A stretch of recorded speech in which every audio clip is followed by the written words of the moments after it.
ફરી જીવી જાણ ભાગ 80। પત્ની।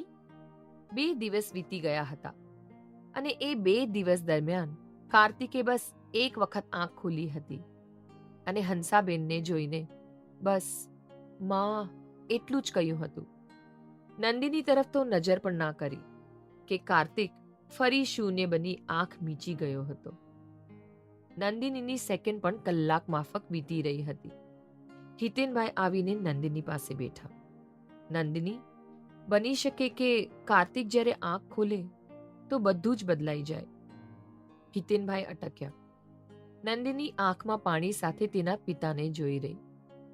એવું પણ બની શકે કે પરિસ્થિતિ પણ બદલાઈ જાય, પણ બેટા, તું કંઈ પણ સંજોગે તારા પ્રેમને લઈને કાયમ રહેજે। ધીરે ધીરે બધું જ બરાબર થઈ જશે। નંદિનીએ ધીરેથી પોતાનું માથું હિતેનભાઈના ખભા પર ઢાળી દીધું। કાર્તિકને પૂરી રીતે હોશ આવી ચૂક્યો હતો। ડોક્ટર તપાસીને બહાર આવ્યા કે હંસાબેન કાર્તિકને મળવા અંદર પ્રવેશ્યા। તું કાર્તિકને મળી આવ, હું ડોક્ટર અંકલ સાથે વાત કરીને આવું છું, હિતેનભાઈએ નંદિનીને કહ્યું ને તે ડોક્ટર સાથે ચાલતા થયા। નંદિનીએ પોતાના હૃદયના ધબકારા પર કાબુ મેળવ્યો અને એક ઊંડો શ્વાસ ભરી પ્રેમનો સામનો કરવા તે પોતાને તૈયાર કરી રહી। નંદિની ગૂંચવાયેલા મન સાથે રૂમમાં પ્રવેશી। હંસાબેન કાર્તિક સાથે વાતો કરી રહ્યા હતા। ડાબા પગમાં જાણે દુખાવો થતો હોય તેમ કાર્તિક પોતાના પગનો પંજો ધીરે ધીરે હલાવી કસરત કરી રહ્યો હતો। આવ બેટા, હંસાબેને નંદિનીને કહ્યું। કાર્તિકે નંદિની તરફ સામાન્ય નજરે જોયું। હંસાબેન કાર્તિકને જોઈ તેના મનમાં ચાલતા વિચારોને સમજવા પ્રયત્ન કરી રહ્યા।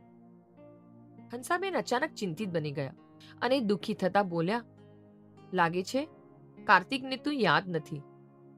નંદિની એક ધબકારો ચૂકી। તેની આંખો મોટી થઈ અને તેના મોંમાંથી શબ્દો સરી પડ્યા, યાદ નથી? હું? કાર્તિક બેટા, હંસાબેને કાર્તિક સામે જોયું ને થોડું કંઈ વિચારી રહ્યા। આ નંદિની છે, તારી પત્ની, હંસાબેને મીઠું જૂઠ બોલી લીધું અને નંદિનીની આંખો વધારે મોટી થઈ ગઈ। પત્ની? હું? આમ પણ શબ્દોની અછત અનુભવતી નંદિની પાસે સાવ શબ્દો જ ખોવાઈ ગયા। કાર્તિક નંદિનીને જોઈ રહ્યો। તેના ચહેરા પરના ભાવ બદલાયા। નંદિની, કાર્તિકે તે નામ ખાસ રીતે ઉચ્ચાર્યું। તમે બંને વાતો કરો, હું હમણાં આવી, હંસાબેને કહ્યું અને તે બંનેને થોડું એકાંત આપી જતા રહ્યા। એકી ટશે પોતાને જોઈ રહેલા કાર્તિકને નંદિની શું પ્રતિભાવ આપે તે તો કાર્તિકની સામે જોઈ પણ નથી શકતી। રૂમનું શાંત વાતાવરણ હવે અકળ વિકળ બનતું જતું હતું। તેમાં પણ કાર્તિકે નંદિનીને પ્રશ્ન કર્યો, લવ મેરેજ કે અરેન્જડ? હા? નંદિનીની આંખો કાર્તિક સામે વળી અને તે સ્થિર બની ગઈ। કોના? આપણા, બીજા કોના? કાર્તિકે સામાન્ય હાવભાવ સાથે પૂછ્યું। તે પ્રશ્ન જ અસ્તિત્વ ધરાવતો નહોતો, જેનો જવાબ નંદિની પાસે ક્યાંથી હોય? છતાં તેણીએ જવાબ આપ્યો, લવ અને અરેન્જડ પણ। લવ વિથ અરેન્જડ, કાર્તિકે કહ્યું ને ફરી ધીરેથી બોલ્યો, પાણી? કાર્તિકે પાણીના ગ્લાસ તરફ ઇશારો કર્યો। હા, નંદિનીએ વિચારોમાંથી બહાર આવી કહ્યું અને જગમાંથી ગ્લાસમાં પાણી રેડીને પોતે જ પીવા લાગી।